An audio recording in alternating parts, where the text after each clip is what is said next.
Welcome back. It's now time for Midday Sports.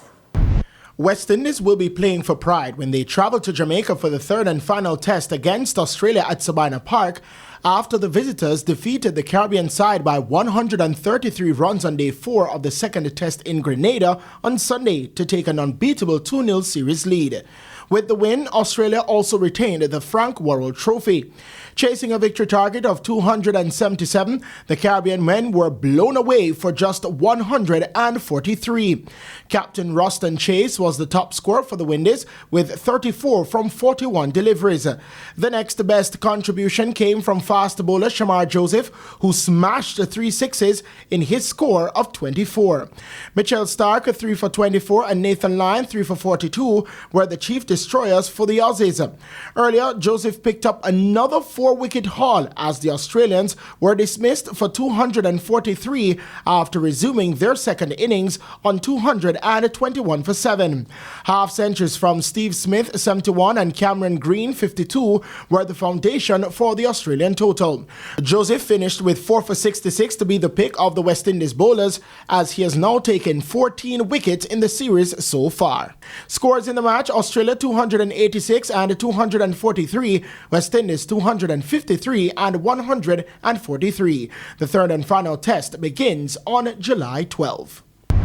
Coach of Federal United Trisha Booth and assistant coach of Arnett Gardens Richard Jarrett have been left disgruntled after the absence of referees forced their matchup to be postponed in the Jamaica Women's Premier League at the weekend. It's a bit disappointing knowing that this game was scheduled for today and there's no referee. Traveling all the way from Spanish Town, coming over here, we have to really consider funding even the very girls, because today we didn't have much players. Well, to be honest, we've been preparing for this game from Saturday when we played our match in Montego Bay. So, to come here today and find out that the match is not being played, it is disheartening because the girls are really looking forward to it, right? But it is what it is.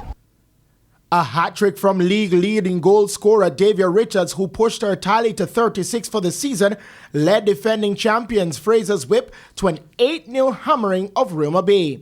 Meanwhile, led by taliswoman Chanel Spence, Cavalier women kept their exceptional form going as they took down Wi-Fi United 6-0 at the Alpha Boys home on Saturday.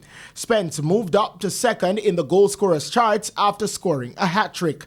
In other games, Margolly FC clipped bottom of the table Springers United 2-1, while Los Perfectos clobbered UA Women 7-0. And finally, Mexico have retained their CONCACAF Gold Cup title after defeating the United States 2-1 in the final on Sunday. USA took the lead in only the 4th minute of play as Chris Richards got his name on the score sheet. The defending champions would fight back as Fulham striker Raul Jimenez made sure they went into halftime on level terms, scoring in minute 27. Edson Alvarez scored what turned out to be the winner for Mexico as he netted in the 77th minute. This is Mexico's 10th hold on the title. I'm Christopher Scott, and that is your Midday Sports Report. Thank you, Christopher. And that's the Midday News Package. I'm Kerry and Simpson. Join us at 7 for Primetime News. On behalf of the news, sports, and production teams, good afternoon.